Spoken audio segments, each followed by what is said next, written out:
Welcome to the Pittsburgh Open 2025. It's finals day here. We have two top players looking to secure a silver level title and trophy here at Steel City Squash. Joel Makin, the number 2 seed, will be looking to get his 7th win over the upset and draw number 5 seed Yusuf Ibrahim, whilst Ibrahim will be looking to secure his 2nd win against Makin. Well, I'm Simon Park, and joining me for this final match of the event here in Pittsburgh is Stephen Hurst. How you doing, Steve? I'm doing very well, thanks, Parky. How are you? Very good, thank you. Looking forward to this match, especially after we just heard the MC Will Carlin talking about the last match these two played in the Tournament Champions. It's an absolute classic, wasn't it?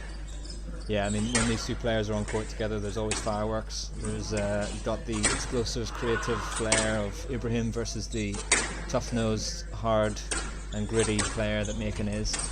So it's definitely gonna give us some serious squash tonight. It certainly is. Both players can stay fit, of course, and this ball seems a little bit clearer today. I don't know what you feel. The white ball against the floor seems just that little bit clearer than yesterday. Have you put your glasses on this time? Is that the difference? Yeah, my glasses are on. Wow, okay, maybe it is then. Maybe it has got better. Yeah, it's an interesting court. This one, the floorboards that we mentioned yesterday are a bit different to normal, slightly more grey. Yeah, as you can see there, Yusuf Ibrahim, number 5 seed in this event, but scoring a couple of upsets, of course, against Victor Kruan and then Diego Elias, who just seemed a little bit out of sorts. 15 in the world, but it's been as high as 11, so knocking on the door of that top 10. 25 years of age, and of course he did go to college here in the States, so very comfortable here in the US. But he's up against the Golden Tiger today, Joel Makin, just doing his extra warm-ups during the warm-up. Number 2 seed in this event, currently at his highest world ranking of number 5, very much deserved. 30 years of age, and he's been on the world tour for well over a decade now, amassing 7 titles from 19 attempts. Pretty good win rate there, over 60%. One of the hardest workers in the game, definitely one of the, if not the fittest, I think, on the PSA Squash Tour. But as we said yesterday, Steve, he's like a fine wine, isn't he? Joel Makin, he just seems to get better with age, and he's really fine-tuning the short game and all the things that perhaps were lacking a little bit in previous years, and that's why we're seeing him at number 5 in the world now. Yeah, it's what we said. He's always been known for his fitness and his brutal strength around the middle area of the court, but he's really sharpening his tools. I mentioned that yesterday. He takes the ball in nicely. He's got a lot more creative shots at the front now than he used to, and he adds a little bit of a hold as well, which we've seen a few times recently. So he's starting to become that complete player, not complete player, and he's starting to really knock on the door of the top 3. So I'm keen to see how this season progresses for Makin. Yeah, absolutely. And little mention of Yusuf Ibrahim. He's a real kind of swashbuckling style, isn't he? We said he wields that racket like a weapon around the court, and it's exceptionally dangerous when he's playing well. I mean, he can hit nicks from anywhere, but he's so accurate to the back of the court as well. Fantastic athlete. It's not going to be easy for John Makin today, even with that 7-1, or was it 6-1 head to head so far? Yeah, 6-1. Looking for his 7th win, Makin. I think this is going to be such an interesting match as well, because last night we watched Solomon play Joel, and I asked you the question, didn't I? I said, how does Solomon beat Makin? And we unpicked it a little bit, and we sort of highlighted the fact that Solomon didn't have that finishing shot or that ability to break Makin's rhythm. And I think this is a great match for us to watch, because Ibrahim has that ability, and he has proven that so far in the past. You know, if you look at those last few matches that they've had together, it's gone right to the distance. It's gone 89 minutes, 79 minutes, and Makin's been under pressure entirely throughout those matches. So if there's anyone to beat him in this tournament, I think it's going to be Ibrahim. And I'm going to make a prediction. I'm going to make a prediction off the bat. I'm going to go Ibrahim's going to take this 3-2. Wow, that's a big call at very early doors. I think that's the earliest call I've ever heard in comps in my 10-11 years of experience. Well, it'll be really good if it's right. It'll be absolutely typical of me if it's wrong. Well, I'll be very impressed if you do get it right. Obviously, Joel Makin is the favourite here, but as we've mentioned, that the last match that they played was so close, could have easily gone either way. And Makin will be really on his mettle here to try and secure another win and the title here.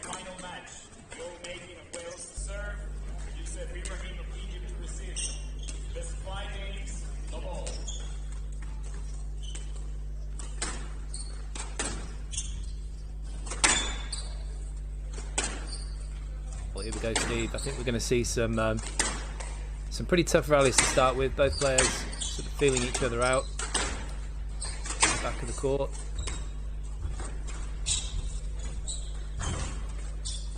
Wow, that's quick. Maybe not so much in the back of the court, Steve. Maybe not. Maybe not. I mean, this is what we expected, isn't it? Straight away off the bat, Ibrahim taking it in quickly, taking it in short. Well, it's going to be a fast pace, isn't it? That's for sure.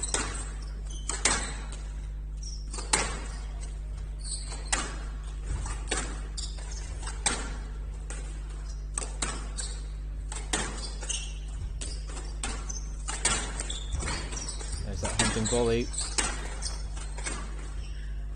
Definitely feel like they need a bit more of a coloured floor there in this on this court. It is. It does. You do lose the ball, don't you? Yeah. Players seem to be okay though, which is the main thing.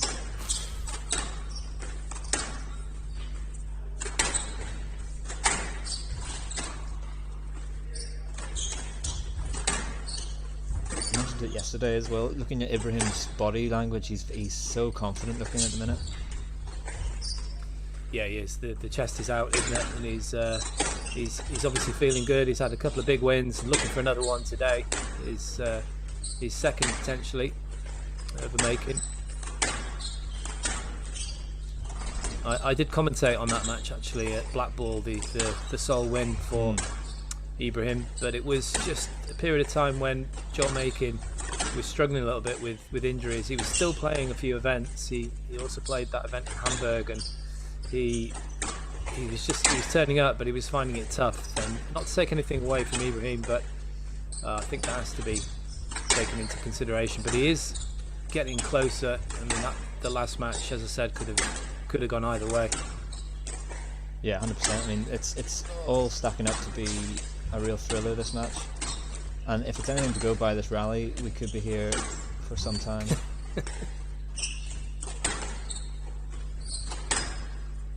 Steve, we must have had a let ball, surely. Or is this the actual first rally? I think this is the first rally. I have not transported to a different world, but it is still the first rally. We still move on.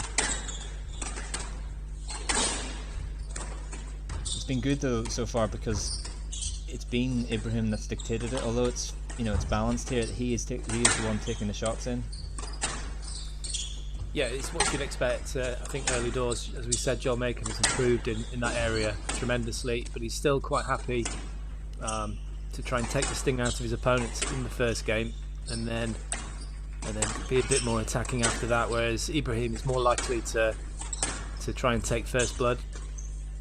We have to get a rally point on this. We need to get some duration because this is silly. This is ridiculous. I don't know if I've told you this before, but I don't know if it still stands as the longest rally ever. But I think the very first professional event I went to, that's out. Oh, what a way to end it! What a rally! That's got to be at least 3 or 4 minutes. I mean, I'd be finished. I'd be freed off. I'd be over. I'd be done. Yeah, the first event my dad took me to in the 80s saw Jahangir Khan and Gamal Awad play a 7-minute rally, and 2 hours and 3/4 match. That is for a disgusting. 3-1. That is disgusting. There's only one word for that. Ooh, That's a foul.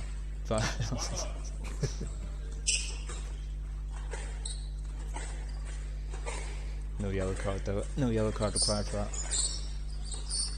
Just a warning. Yeah, I mean that first rally's got to be 4 minutes, 3 or 4 minutes.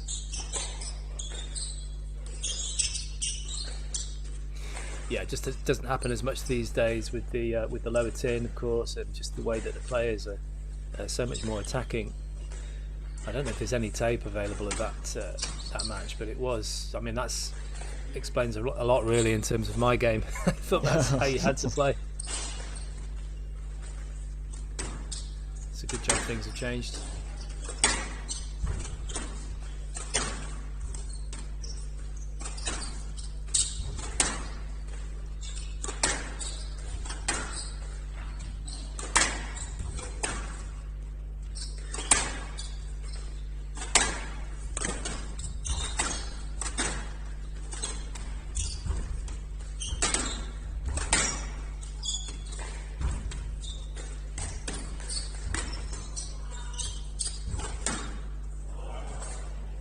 That was well forced. It was a forced rally there from Makin.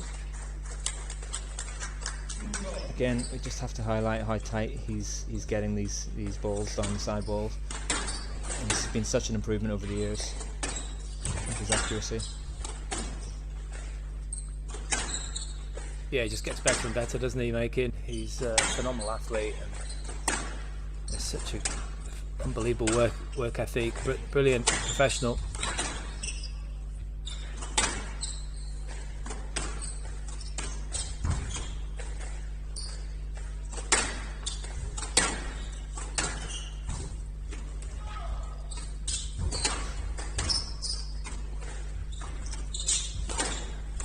I think, Steve, you'll be hoping to see that Hollywood shot from Ibrahim, won't you? The backhand topspin into the nick. Yeah, it's definitely one of my favourite to watch. I think we're going to see it tonight, especially if it gets close. But we might not see it for another 2 hours because at this rate, this is going to be about a 3-hour match. Now, Steve, did you see that match? Because I know you don't sleep. Look at that! Oh. Great hands there. First point on the board there for the Egyptian. As we know, just fantastic reactions, brilliant skill. It's a trademark shot. It's a trademark shot from Ibrahim because he lifts the leg up, the left leg, when he goes in. And I don't know if that improves the accuracy, but it definitely improves it there. Yeah, he cocks the leg a little bit like my cockapoo, Brian. He's also made a prediction today. I'm not going to make one, but he's predicting Joel Makin as the winner. Wow, that's a bold statement. Well, it's not really a bold statement, it's the seedings, but...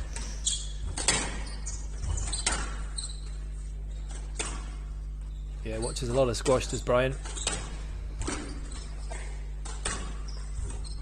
This is good work here from Ibrahim.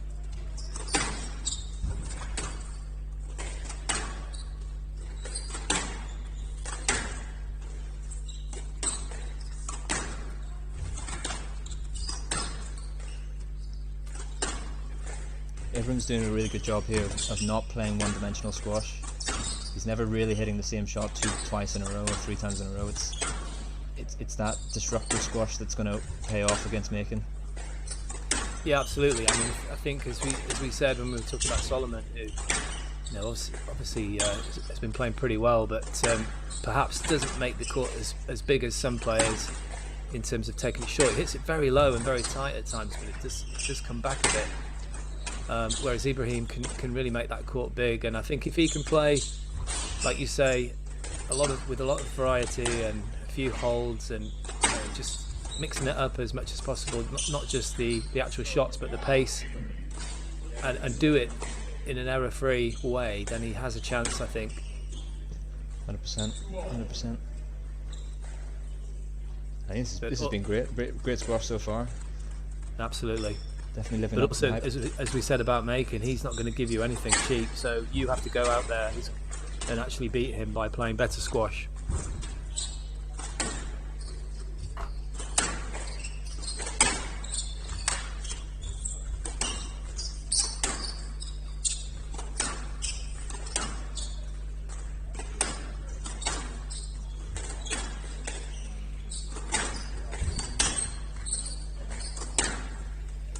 Could have a few little wagers today. The other one could be, is this match going to surpass 89 minutes?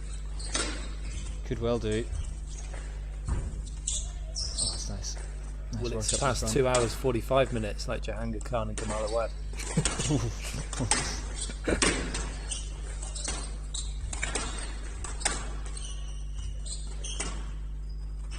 I mean, I'm a big fan of both these players, but hopefully it won't go that long. No, I think that would be excessive. Excessive.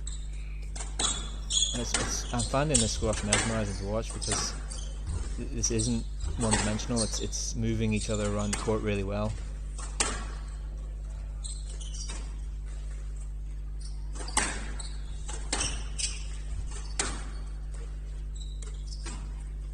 Nice use of height there. Lovely low.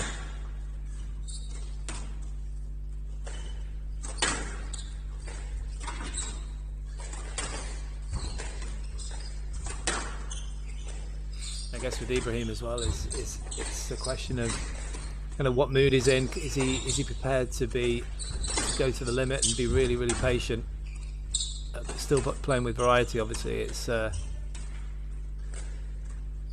tough against Makin.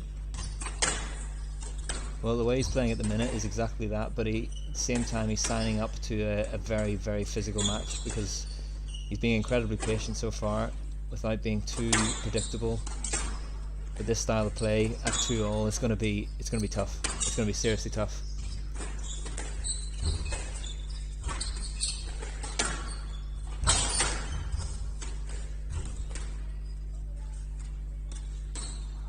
Nah, it's so relaxed to play a lob like that at this stage of the rally. Yeah, there's some very thoughtful stuff going on here, Steve, which is, as you say, it's mesmerising.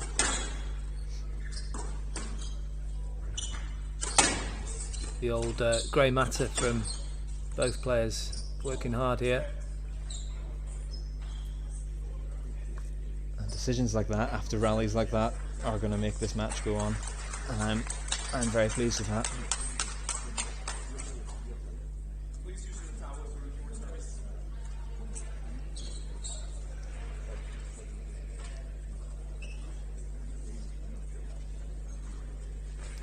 Well, we're 2-all in the first game in this final here at the Pittsburgh Open, and we've been playing for what must be around quarter of an hour already. Some incredibly long rallies. The first rally of the match, if you're just joining us, was around 4 minutes. Yeah, it's mesmerising. It's just very high quality squash. Yeah, and I think if you're talking about, we talk a lot about contrast, don't we, when we're talking about the PSA Squash Tour and various players, but this is one of the best, I feel.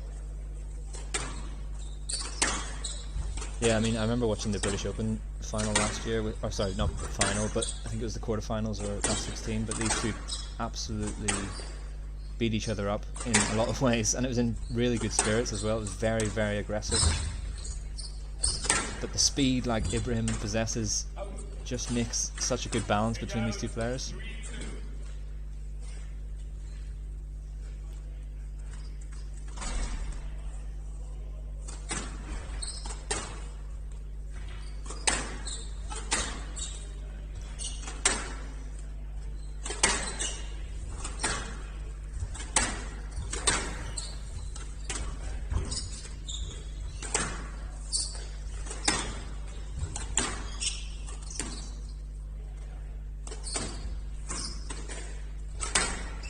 Do you think though, Steve, that even though he's playing well, Ibrahim he's already thinking, you know, what I need to change this because it's going on. The rallies are averaging around two or 3 minutes already. I'm sure things will change, but it's not in his favour at the moment. Let's put it that way. Yeah, it's like I said, he's almost signing up to a contract here. That this match has to be played at this level and this intensity. And you would be thinking, you know, the person that's going to drop off quickly or quicker is Ibrahim, but I still think this is really good stuff from both players to get stuck in. But I agree. I think there'll be something has to change from Ibrahim's style of play. He can't sustain this for that long, especially against someone like Makin.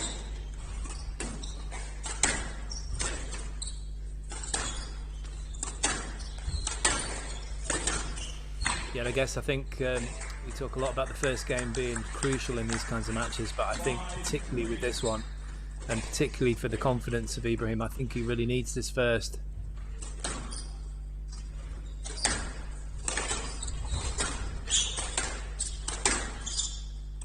Accuracy's just dropped off a little bit from Ibrahim. Oof. Bit of a harsh, I think. A bit of a there's harsh no line. there. No line at all, as Ibrahim says there to the referee.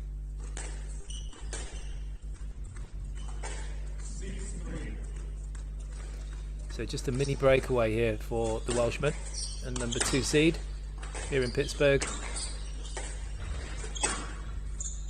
Just maintaining that patience that we're so used to from Makin.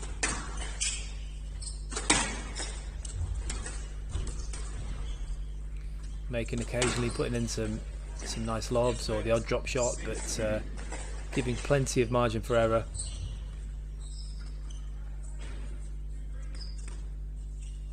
It is interesting thinking just how long it took to get 3 up to 3-all, and then in a flash it feels like there's a gulf between them now and the scoreline.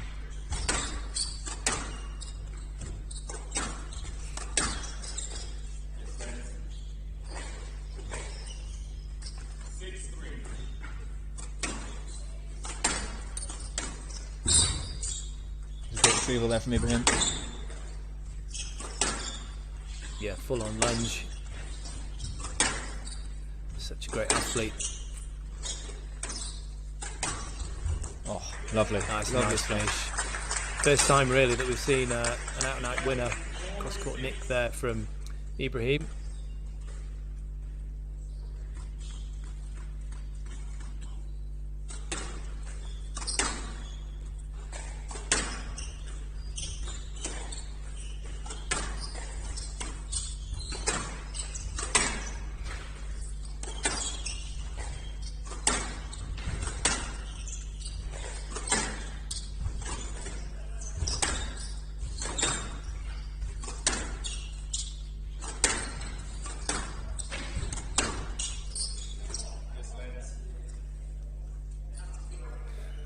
There wasn't much space there for Makin, was there?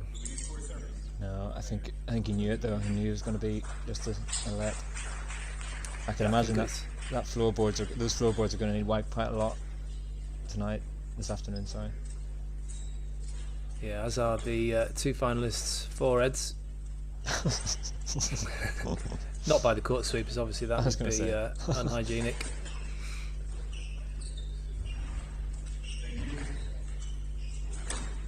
I mean, we're definitely over the quarter of an hour duration so far, and we're only at 4-6.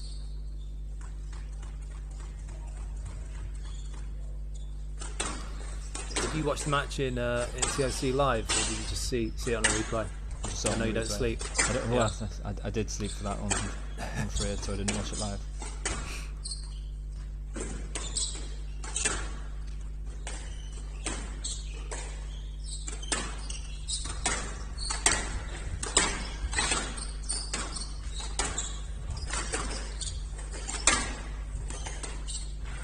from Ibrahim.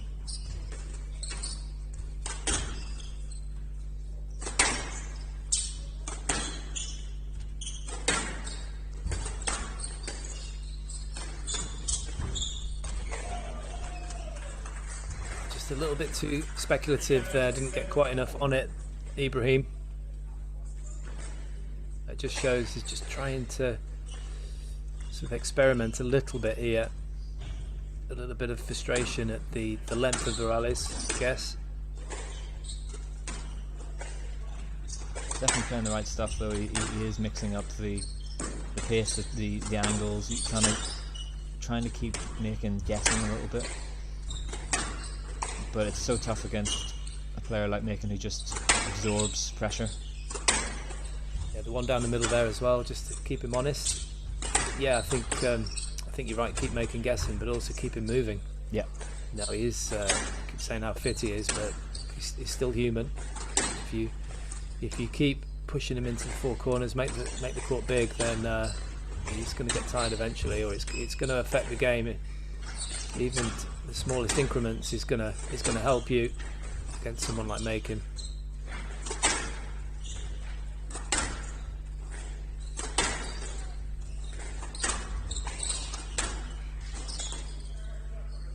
We saw Elias do it to Makin a little bit in New York, but I think probably that was a little bit of fatigue as well from the previous match against this very opponent. Oh, that's lovely. That's such a good shot there, and it's such a unique one from Ibrahim with that technique. He disguises it so well. To play that short. Beautiful shot. Just the right amount of cut on the ball and the angle of the racket face.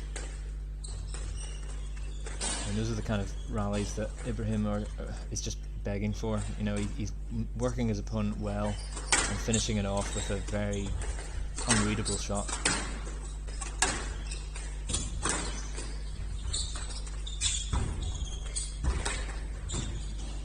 Thinking, imagine having to play this guy and you win 12-10 in the fifth in just under an hour and a half, and then you finally win, and then they say, oh, whoever got next, and you're up against Elias.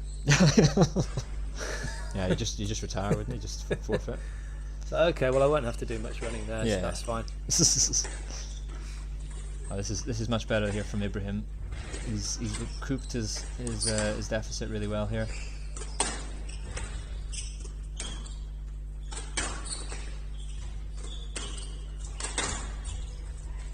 That delay, that's a great opportunity here. Oh, it's perfect length. Brilliant. Yeah, perfectly timed length there. The perfect weight of shot into the back corner, so he had to go the full distance there, Makin, and then finally the ball was dead. So it's the perfect shot really for Ibrahim.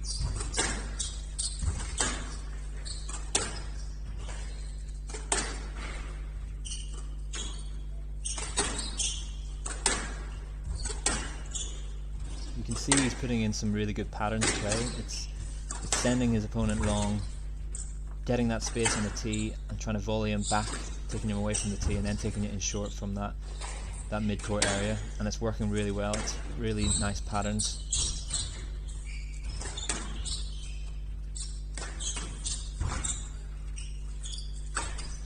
Looks like possibly a bit of a carry there from Ibrahim.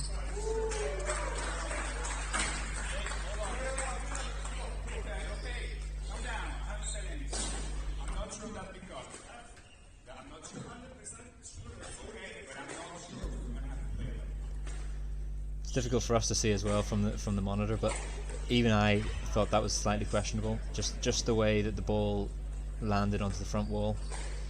Yeah, I think it's a fair decision. We're playing, replaying the point, let ball, and I think that's fair from the referee.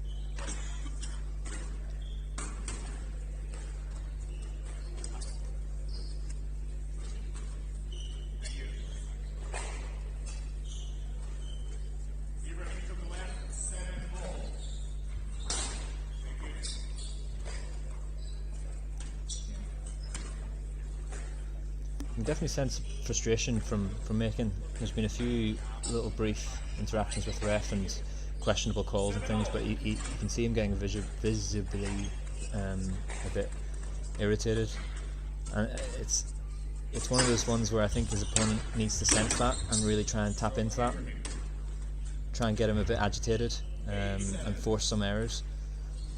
Absolutely, yeah. I mean, he's finding life difficult here against Ibrahim. You'd be expecting it. Makin, who have continued to do his homework against this very, very tough opponent. Of course, he played very, very recently, but a different day, new circumstances, very different court here in Pittsburgh. I mean, look at that reaction. You can hear that reaction from Makin. It's a really fired up response. Yeah, he was just knocking the sidewall as well there, wasn't he? Just to sort of remind himself to just keep it as tight as possible.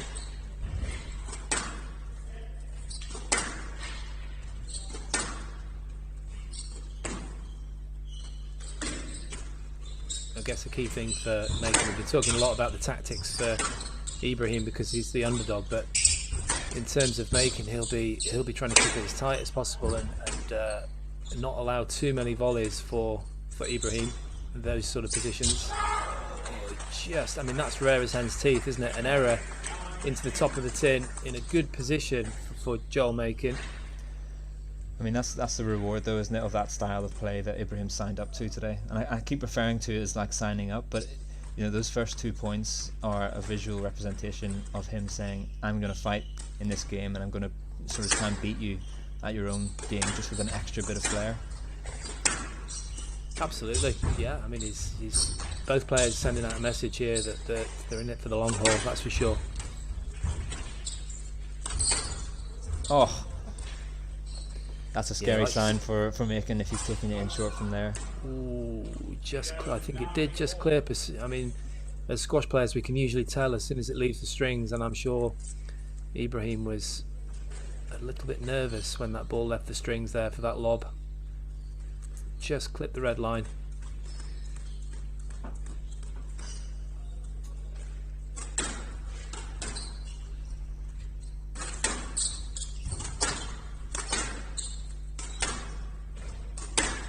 Yeah, as you said, you can really see that Makin's trying to get Ibrahim off that tee line and not getting to the volley because he's so dangerous. But I mean, you can't do much about that. That is just tidied up so nicely. Well, he just feathered that in, didn't he? And it's a beautiful shot there to give him one game ball here, Ibrahim. Not sure what's happening with Makin, but I think it's just the strings. I've done that a few times, you know. I've walked off court thinking I've lost the game, 10-9, and I've actually gone to the back of the court to have a seat, and the refs had to come over and say, you know, it's still 10-9, yeah. Yeah, it doesn't surprise me. Yeah, just in line with my personality, right? So we're actually up to we're over 25 minutes now into this first game. I mean, it feels longer than that to me. It feels like it's been about 30-40 minutes. Yeah, absolutely. I mean, still incredibly intense and very enjoyable to watch and commentate on between these two. Fascinating stuff. But it really is a real marathon between these two. But one game ball then for the underdog Ibrahim in this final in Pittsburgh. Well, that's an interesting serve at the body of Makin. Oh, he's going to go for it. Oh, he's missed it. Rewarded. He's been rewarded. Yes, he has. It's been very, very clever squash here from Ibrahim, attacking just at the right time. There's the fist pump from the number 5 seed in this event. Fully deserved first game against the number 2 seed Joel Makin. He's only beaten him once, as we said. That was in the Black Ball Open last year. But Ibrahim takes the first game 11-9 in 27 minutes. He leads by 1 game to love.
back in the room, Steve, quite literally.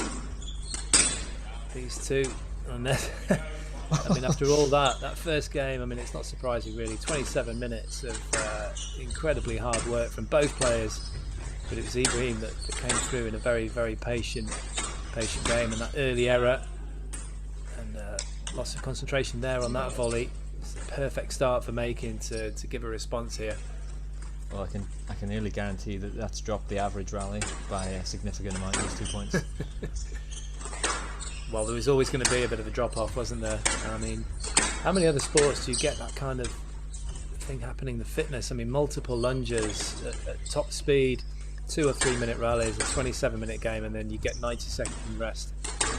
Yeah, and then you get told off if you're too slow to serve as well. So yeah, it's a brutal game.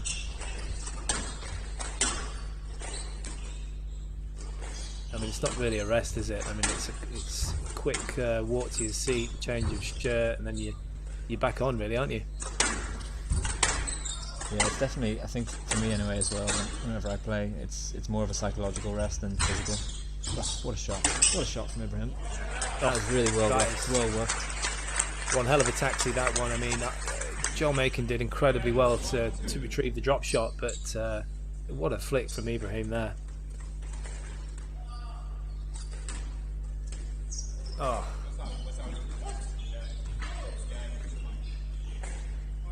You know what, Steve? I was convinced that was going. We were talking about leaving the strings. I was convinced it was going out, and then I thought it may have dropped in. But I'm the same.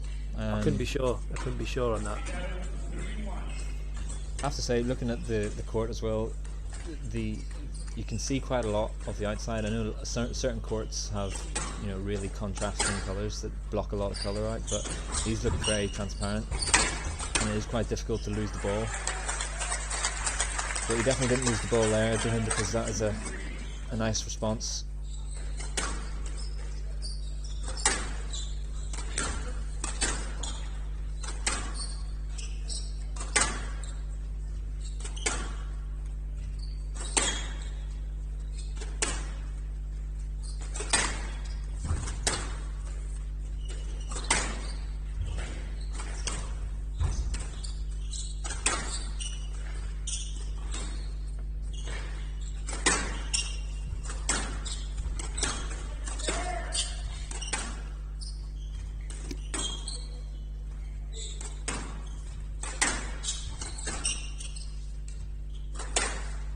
How do you think the game is going to go, Steve, in terms of tactically in the second? Do you think we're going to see more of the same, or do you think there'll be some slight changes?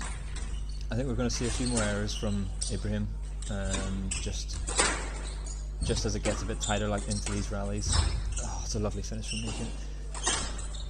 But I think we're going to see a major shift in Makin's intensity. He's going to try and step up on the tee and try and put Ibrahim in awkward positions like that. Yeah. There's the arrow. He just tried something a little bit too much there, didn't he, on the stretch? Yeah, and I think, I mean, like we said, to sustain the level of squash that was played in that first game is really, really tough. And to do that against Makin is you're always in a sort of difficult position. So I can see this game going a little bit faster. And I think we're going to equalise. That's my prediction anyway. Yeah, I mean, I 100% agree with you on that one. There will be a response from Joel Makin. I think you get very good odds on that.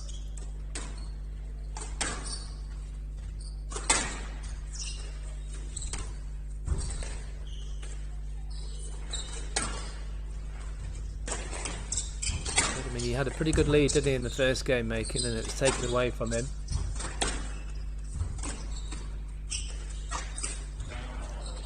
That's 3 or 4 unforced errors from Makin, and you can see that there's a tenseness in the way he takes it in when he hits those unforced errors. He really tightens up his body language in that positioning, and I think that's the pressure that Ibrahim's putting on him.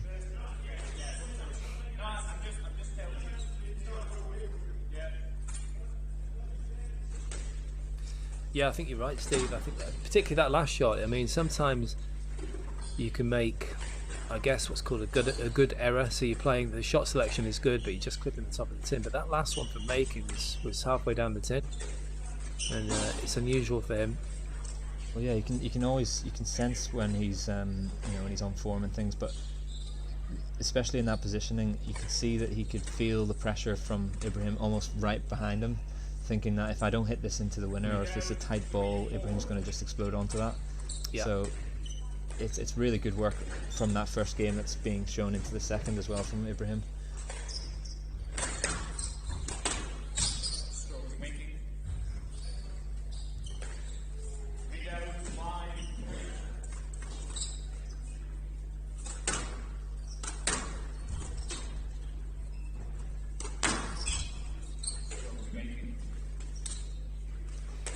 Quick fire stuff now. Yeah, 2 strokes in a row. That's very, very nice, very cushy for Joel Makin there. A 3-point cushion.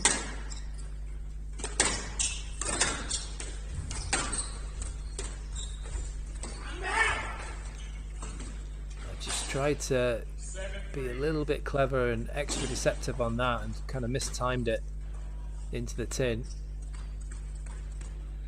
So that response from Joel Makin that we both expect, and pretty much all the viewers will expect, is still very much on the cards. Yeah, you can see the sense of urgency from Makin.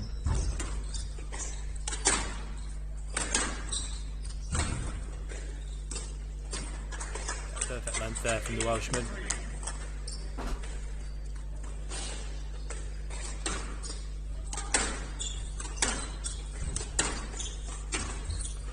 I don't think, Steve, that Ibrahim is particularly physically, well, not physically exhausted anyway. That's a clever shot. That's really clever. Really clever down the middle of the court, but I think it's a bit of mental fatigue after that 27-minute first game. Yeah. And he's just trying to kind of reset himself into this second. It's going to be a crucial couple of rallies now for Ibrahim to have a chance here in this second.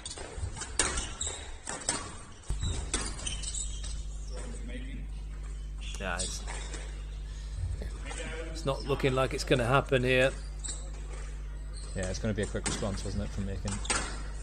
And it's just been a few too many errors, but yeah, it's almost like you won at what cost to take it in 27 minutes. It's the first game, but it's almost a false sense of security because you have to back that up.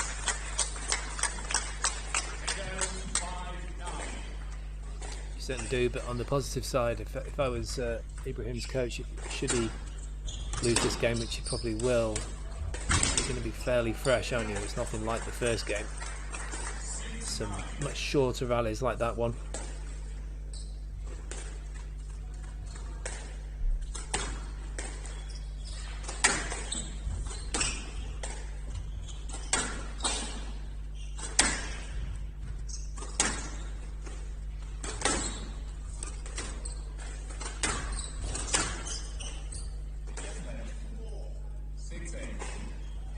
Neither player was happy with that.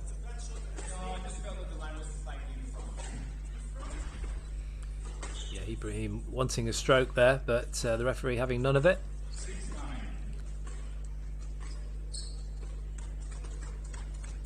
So making just 2 points here from potentially equalising in this Pittsburgh Open Final 2025.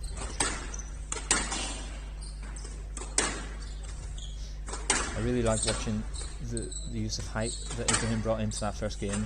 There was times where he just reset the rally by using that nice lift from the back. And I think that's slightly dropped off from this second game, trying to play too much at that one pace.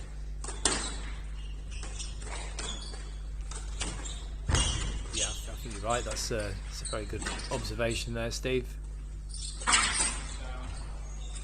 Something that was well defended from Makin. He turned that defence into an attack with that lob. It's really, really difficult shot to play when you're under that much pressure. Yeah, absolutely, and squeezed the error from his opponent, which gives him 4 game balls here. Joel Makin, the number 2 seed, number 5 in the world, and a chance to equalise.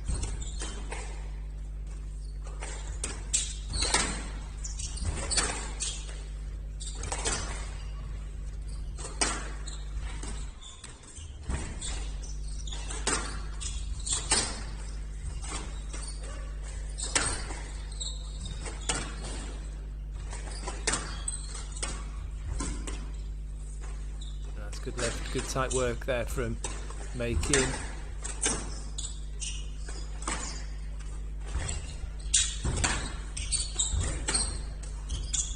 Oh, that's lovely. Oh, that is so nice. Beautiful finish, so casually done. I mean, you could hear the strings singing there, and he didn't have to move. The ball came beautifully just onto his racket, and it was caressed into that front right corner. So one game ball saved here for Ibrahim.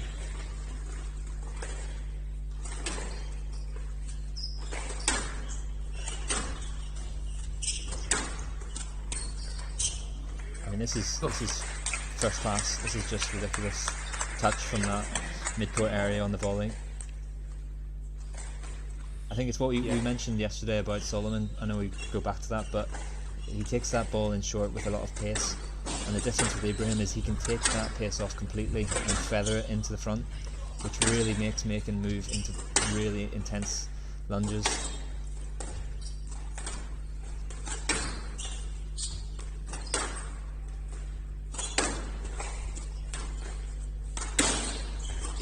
Got to be careful here, John Makin. Oh,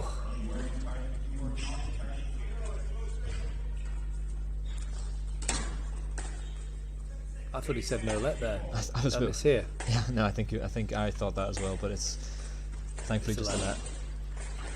It's good to hear. I'm not sure how he could have played that. There was some definite interference. So, still 2 game points for Joel Makin here.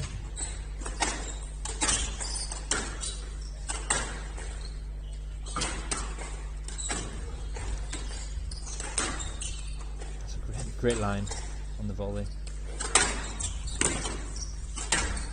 this is just relentless from Ibrahim. Yeah, I mean, he's stepping so far up the court, wasn't he there?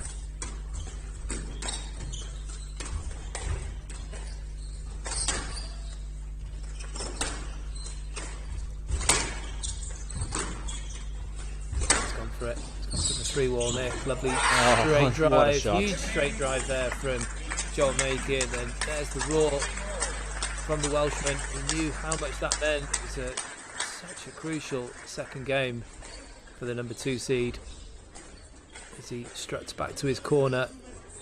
Joel Makin, Yusuf Ibrahim really disappointed with that. He was coming back, you felt there, but it's Makin that takes the second game, 11-8 in just 13 minutes this time. It's 1 game apiece.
Resuming 30 seconds.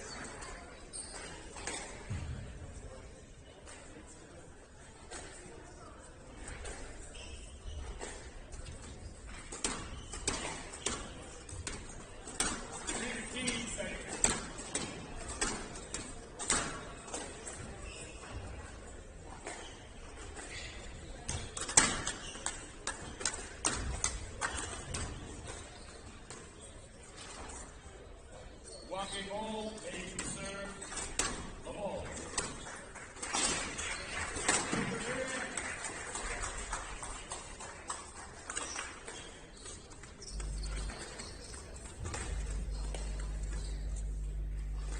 Well, Steve, all to play for here in this Pittsburgh Open final between Yusuf Ibrahim and Joel Makin.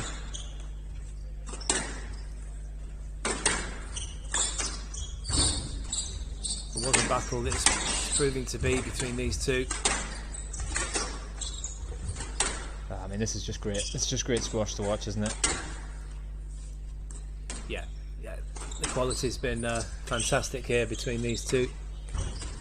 Very few unforced errors. Just as you say, perfect timing. Yeah, I mean, it wasn't very forced, but I guess just in the context of the game, it's just all tough, isn't it? It's unusual for Joel Makin, though, that. It is, yeah, it is, because it's just fascinating as a match, because like we saw how long it took for them to get to 6 points in total in that first game, and it just shows the importance of a single point. You know, how much do you really want that, and how hard is it to earn it against someone like Makin?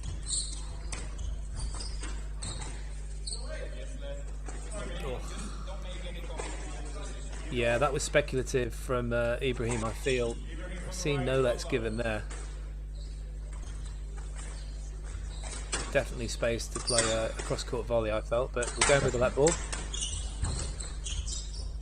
He's quite lucky on the side wall.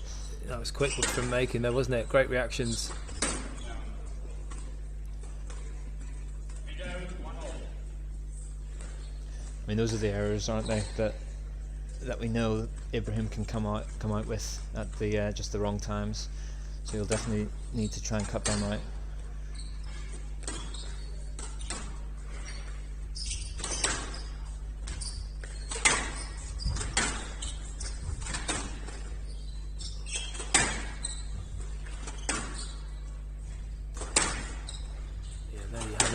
If you're just joining us, 1-1 and 1-1 total parity after around 45 minutes in this final here in Pittsburgh. There's been some incredibly long rallies, especially in that first game, which is 27 minutes. So if you are just joining us, you'll have plenty of time to put the kettle on, get yourself a cuppa and settle into this match.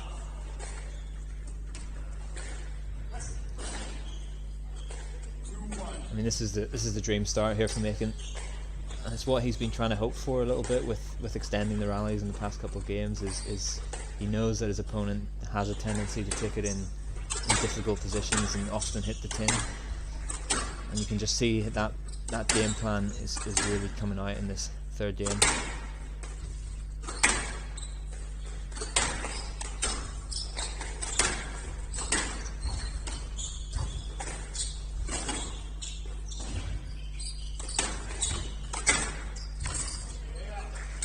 Yeah, just very, very short from Makin, just clipping the side wall half court, and well finished from Ibrahim.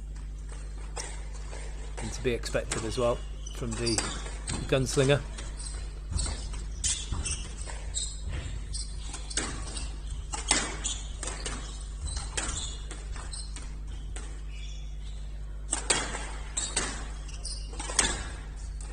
I mean, there's literally next to zero backswing when it comes to those shots. Yeah, it must be very, very tough to read. I mean, there's no reading in that. I mean, you can just see it floating into the nick, that shot. And, just so accurate and precise there from Ibrahim.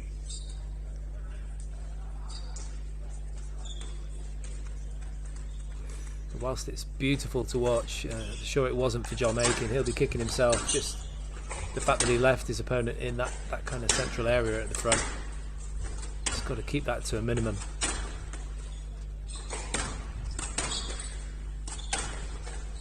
I think what I've been finding so fascinating about watching this match is just how Ibrahim is creating opportunities for himself. You know, he is playing to different corners of the court, and I know it sounds simple, but he's not being that predictable, you know, trying to match Joel at his own game. He is trying to make it awkward for his opponent. Yeah, even that shot there, just a little bit of hold on that backhand drive, and it made Makin have to sort of go around the houses a little bit, which creates that extra bit of work.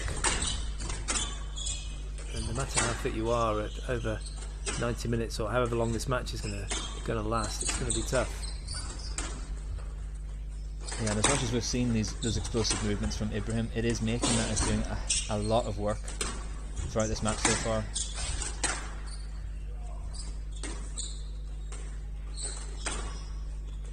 There again, just a little bit of a hold on that backhand length. And this is tough work. This is really tough work. for Makin. And he's rewarded again. Look at that. That's really well done. Really well done, because the drop shot in from Makin was pretty tight, and the way that the angle that Ibrahim came into that shot, you just couldn't believe that he took it straight. Nor could Makin.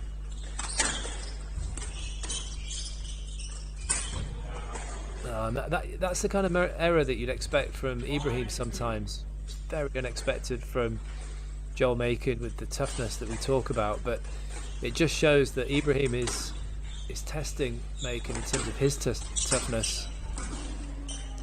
Well, I was going to mention it a little bit in this towards the end of that last game. I do sense there's a little bit of a fitness, a physical drop off from Makin, and it's usually linked with the unforced errors. I know that's quite a common occurrence in squash. You know, the more you get tired, the more likely you're going to hit the tins. But it's more severe with Makin when he makes those tins, because they're so far and few between. And I think Ibrahim can sense that even if it's a minor drop off, it's really the time to tighten the screw and be even more aggressive. Yeah, it's quite noticeable, isn't it, when Makin makes a sort of an unforced error, and goes into the halfway up the tin, or he's in a good position and plays the drop into the tin. It's unexpected. This is ridiculous. Yeah, I don't think Makin's going to get too much out of this. I mean, he was on the floor and he was supposed to stop, but it was a very loose shot, wasn't it? Mm-hmm. I don't think it's going to really make much difference to the rally.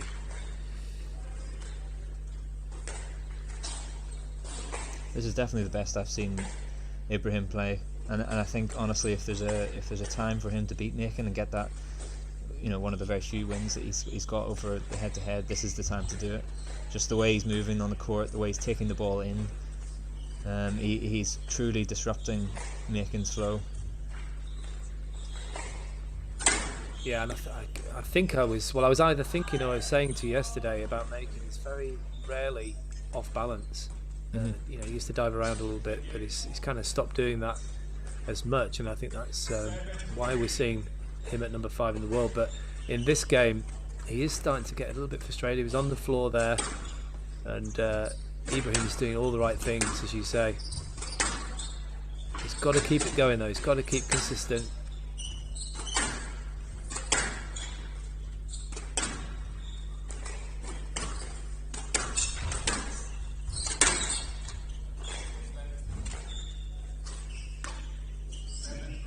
Traffic there, Steve. It's the right decision, I feel.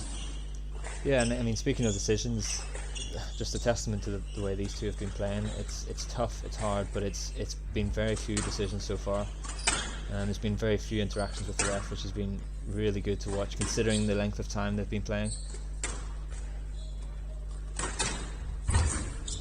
That's a great shot. That is such a difficult shot from that position, so deep in the backcourt.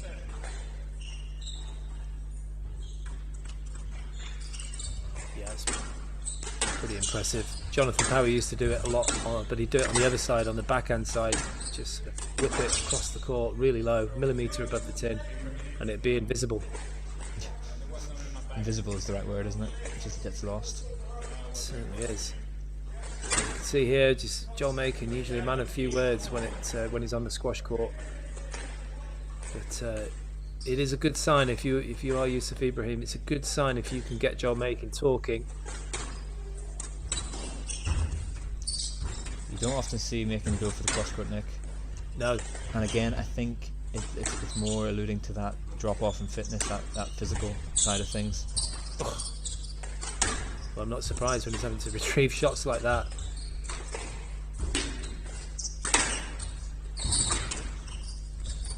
Oh, he's come back.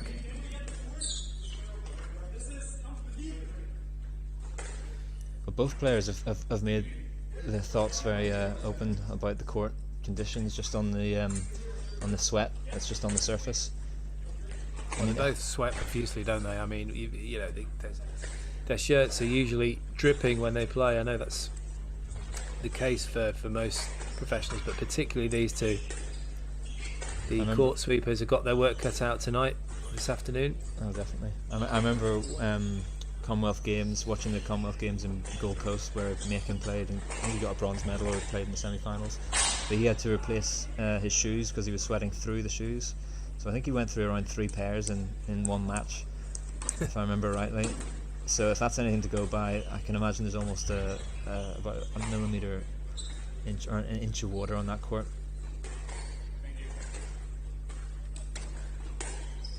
Yeah, it just shows how hard both these players are working as well. Some incredible stuff here, and just multiple lunges, not much rest. Tough warriors, these two.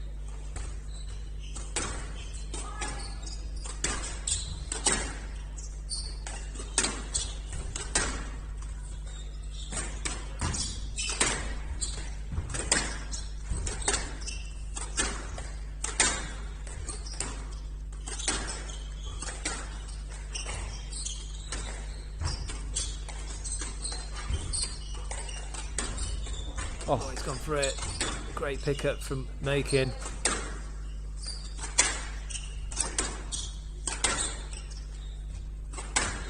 He's doing so well to just contain Makin in those back corners.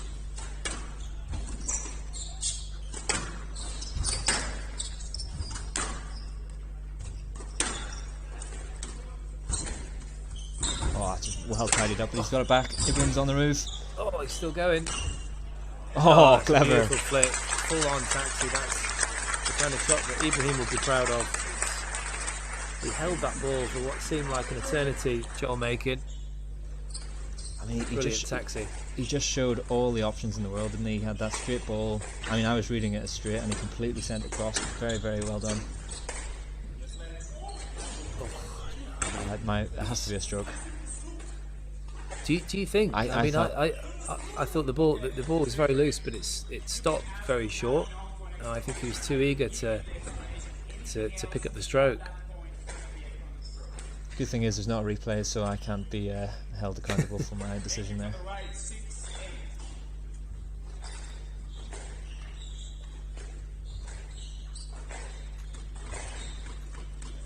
We're just 2 points in it now. Nathan's definitely on a mini comeback in this third game. Yeah, he's pushing hard here. You can see that he's just tried to batten down the hatches a little bit, Joel Makin, and cut out the unforced errors. I can't believe I'm saying that about Makin because it's so rare, but it did happen. It's a bit of a lapse a few minutes ago, and he's got it back now. And what a shot! That's the kind of thing. That's the kind of shot you have to play against Makin, just to sort of knock his confidence again, keep him down, and brilliantly executed by Ibrahim. Yeah, I just still don't know how he gets into those positions with the racket head to take the pace off it and actually get it above the tin with such accuracy. And such seemingly ease as well. He just seems so confident from those kinds of positions, Ibrahim.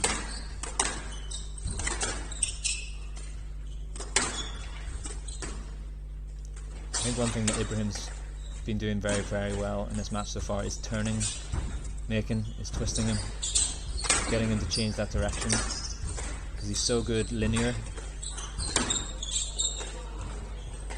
Yeah, absolutely right. Just a little bit unlucky there, just catching the join between the sidewall and the front wall. But he's been holding the ball on virtually every shot. It's been quite subtle, but Makin's had to watch very, very closely.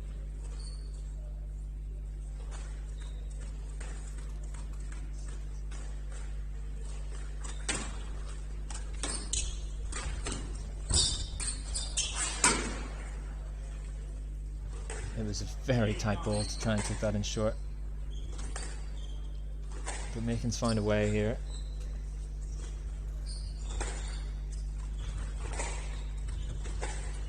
I think this is a squash fan's dream, this match, I have to say. And I'm saying that as one myself, but like this, just to watch this level of squash here. Yeah, well, absolutely. I'm a squash fan first and foremost, and yeah, I was looking forward to this one.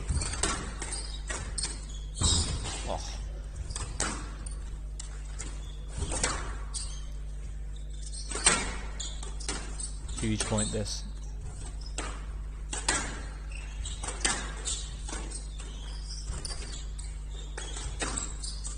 really bringing in the angles well.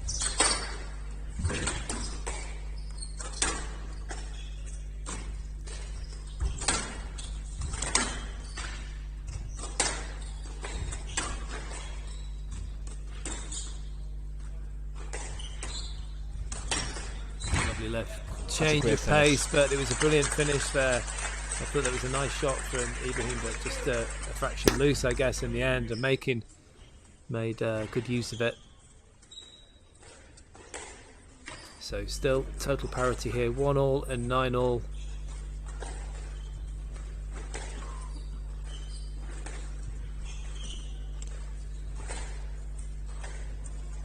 Yeah, you felt like Ibrahim was really starting to take a hold of this game. You know, in that sort of 8-4 stage, 8-5 stage, but a bunch of tough rallies really did help his cause for Makin, forcing a few opportunities, forcing a few errors, should I say, from Ibrahim's racket.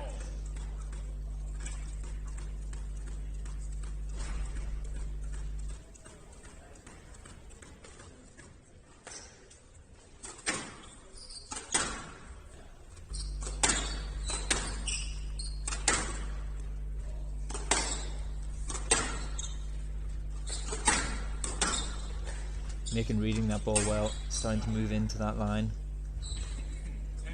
And it's like, what a gift at this stage.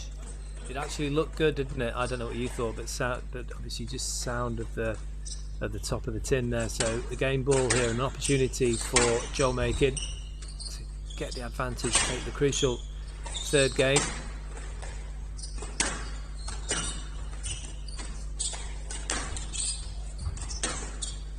Accuracy needs to get back up here for Ibrahim. He's hitting it very loose. Much better. He's not going for as many cross-court nicks on that forehand volley either, is he? No. Hardly any.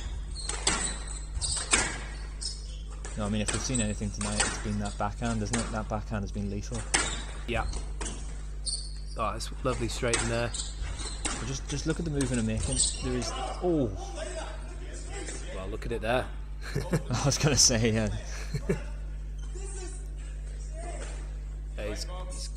Both players have got to be careful. We know about the directive, the PSA directive. But I was saying there that movement, although it's slightly subtle, there's a lethargy, and you can imagine why. I mean, it's been probably over about 50 minutes of squash, really high intensity, but there is that fatigue that looks like Makin needs to win this game at this point. He really needs to take this advantage.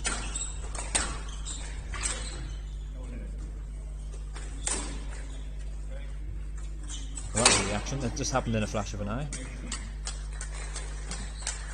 Yeah, that was incredible. That's incredible frustration. He's got to be so careful here. Ibrahim is playing incredibly well in this final. He's had a great run and he's still got a chance here. That third game is absolutely crucial. And he's got to get himself back together here mentally as Joel Makin takes the third game 11-9 in 19 minutes. He leads by 2-1 in 63 minutes so far.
1.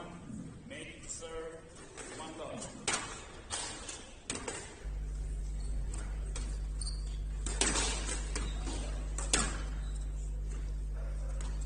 Oh, what a match we have on our hands tonight. Makin with the lead, 2-1. Can Ibrahim find a way back into this match?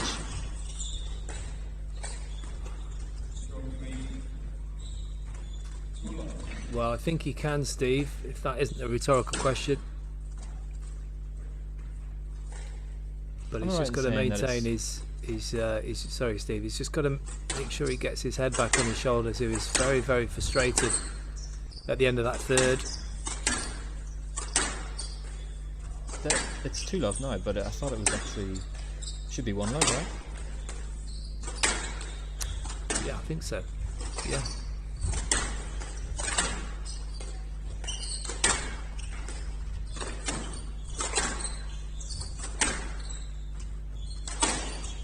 Either way, it's not the best start here for Ibrahim just yet.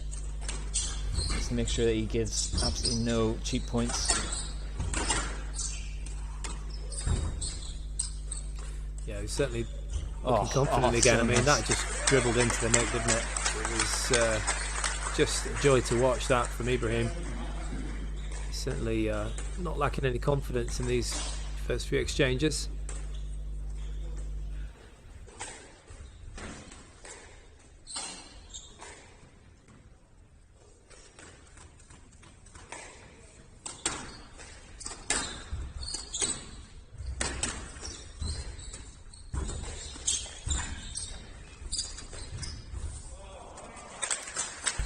Clever shot.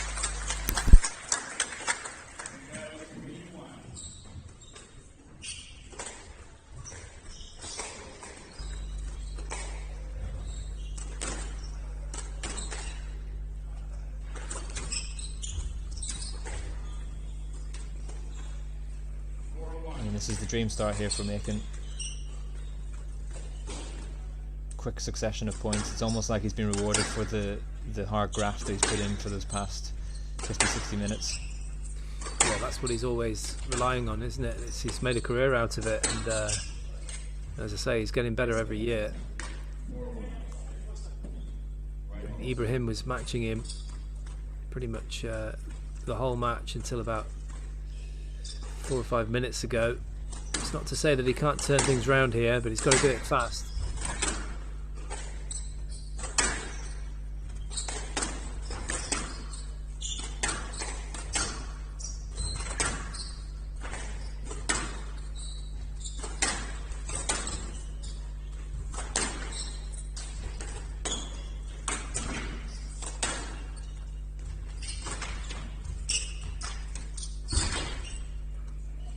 He's really sharpened up, hasn't he? Yeah, beautiful touch from Makin.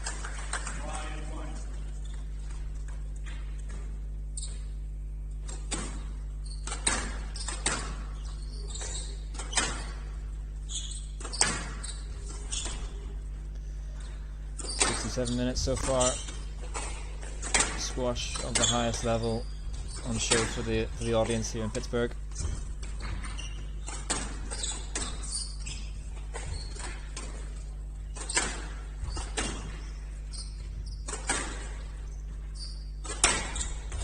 Oh, that's a ripper into the front wall.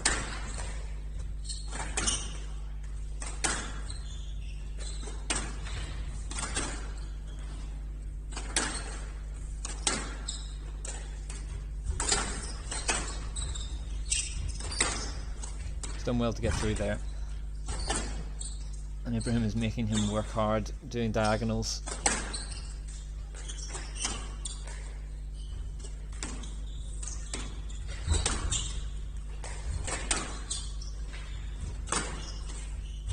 Oh, what a shot!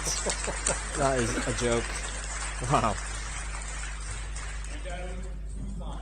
That's Hesham-like, isn't it? The 3-wall boast into the neck. It is. I mean, there's a phrase that I could use, but I can't repeat on here. Probably know what it is, but I mean, it worked. Something or bust. Yeah, that is it. Straight into the nick there from Ibrahim.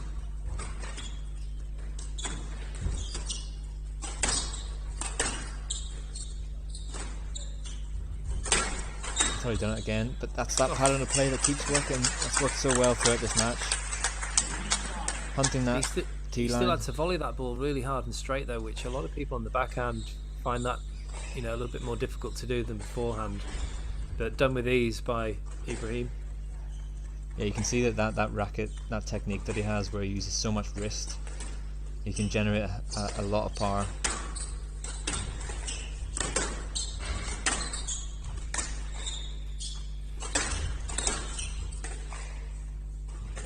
Not gonna have any luck there. He got caught out. Tried to be a little bit too clever there.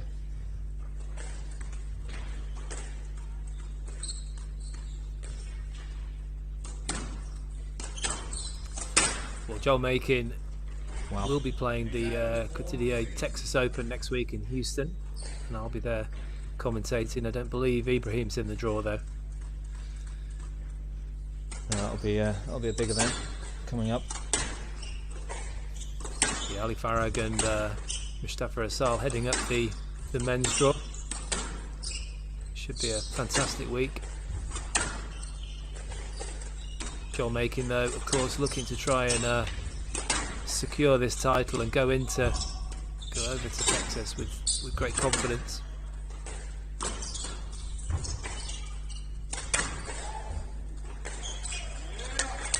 And that was a nice response, isn't it, from Ibrahim? Yeah, as I said, we haven't seen too many of those sort of trademark cross-court nicks from Ibrahim, but I think maybe he could perhaps bring out one or two more now, as Makin, it's not exhausted, that's a far stretch, but definitely tiring a little bit. Yeah, I think that's where Ibrahim has to sense. He has to put in some tough rallies, or else it's going to be one direction.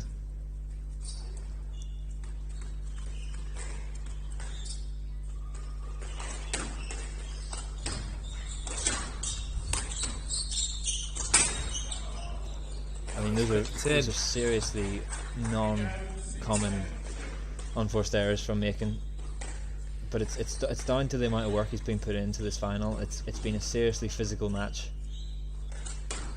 Well, it's forced, isn't it, over a long period of time, and in isolation the shot looks unforced, and you know, it looks somebody, a club player would look at it and think, well, I would have executed that shot, but not after almost 70 minutes of multiple lunging with Yusuf Ibrahim.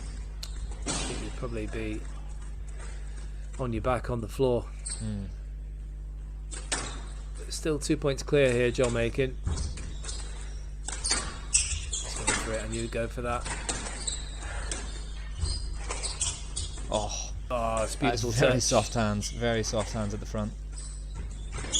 It's a wry smile. That again, that's just a little bit of frustration there, just painting an example there and alluding that Ibrahim was blocking. It is funny. These two's relationships are quite funny, actually, especially at the British Open. There was a good picture of Makin squaring up to him with a big smile on his face, but it's all played in the right spirit. Oh, but that was a sitter. I wouldn't say it's a sitter, but it's one of those ones we've seen him hit those so well throughout this match. It was for Ibrahim, definitely for his level. Just clipping the top of the tin there, so just 2 points away from the trophy now, Joel Makin. But you feel he's still going to have to work very hard here, as always. Or was that last tin an expensive error for Ibrahim? That's the right word, isn't it? Expensive. It could be.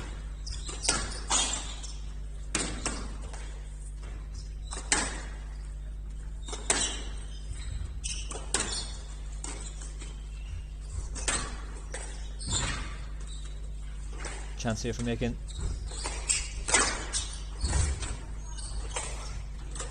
Got the over-exaggerated width, but great pick-up from Ibrahim.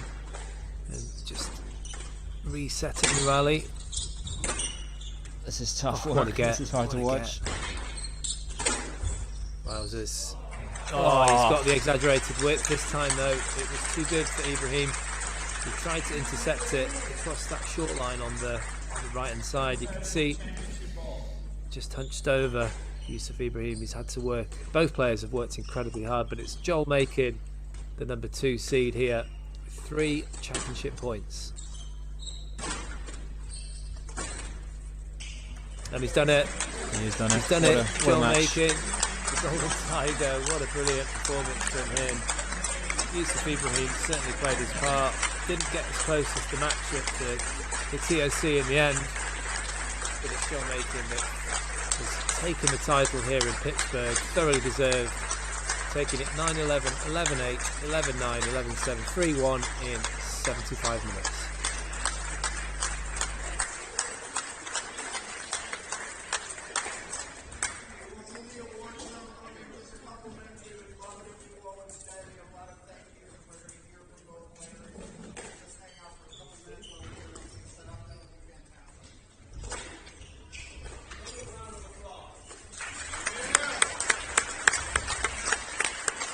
What a final that was! Unbelievable stuff from both players. Yeah, I mean, I'm still unpacking it all. It's just such a. I'm sad it didn't go to 5, just on the basis of the level of squash that we were watching was so good. But it had to be one winner, and it was definitely Makin the one that put in the hard yards there.